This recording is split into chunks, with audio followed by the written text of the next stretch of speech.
భద్రాద్రి కొత్తగూడెం జిల్లా అశ్వారావుపేట నియోజకవర్గం ములకలపల్లి మండల పరిధిలో ఎమ్మెల్యే జారే ఆదినారాయణ మాట్లాడుతూ ప్రజాపాలన ప్రగతి ప్రణాళికలో భాగంగా ములకలపల్లి మండలంలో రైతు వారం కార్యక్రమంలో ఆయిల్ ఫామ్ మరియు ప్రత్యామ్నాయ పంటల సాగును ప్రభుత్వం అత్యంత ప్రతిష్టాత్మకంగా ప్రోత్సహిస్తోందని, ములకలపల్లి మండలంలోని ఆయిల్ ఫామ్ సాగు 10,000 ఎకరాలకు పైగా విస్తీర్ణంలో సాగు చేయాలి అని మరియు నూతన ఆయిల్ ఫామ్ ప్రాసెసింగ్ ఫ్యాక్టరీని ఏర్పాటు చేయడం సంతోషకరమని తెలిపారు.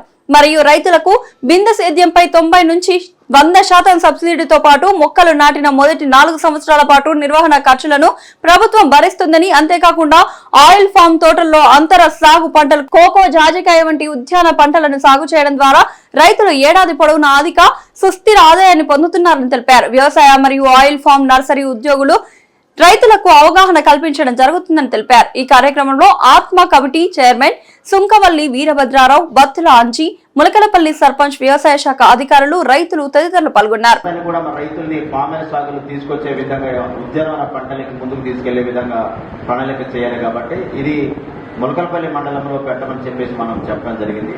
కాబట్టి ఈరోజు ఈ కార్యక్రమం మంచి కార్యక్రమానికి రైతులందరూ రావడం, రైతులకి ఏదైతే ఉద్యానవన పంటల మీద పూర్తిగా దృష్టి కేంద్రీకరించినట్లు చక్కగా అవగాహన కార్యక్రమాన్ని పెట్టండి జేడీ గారు.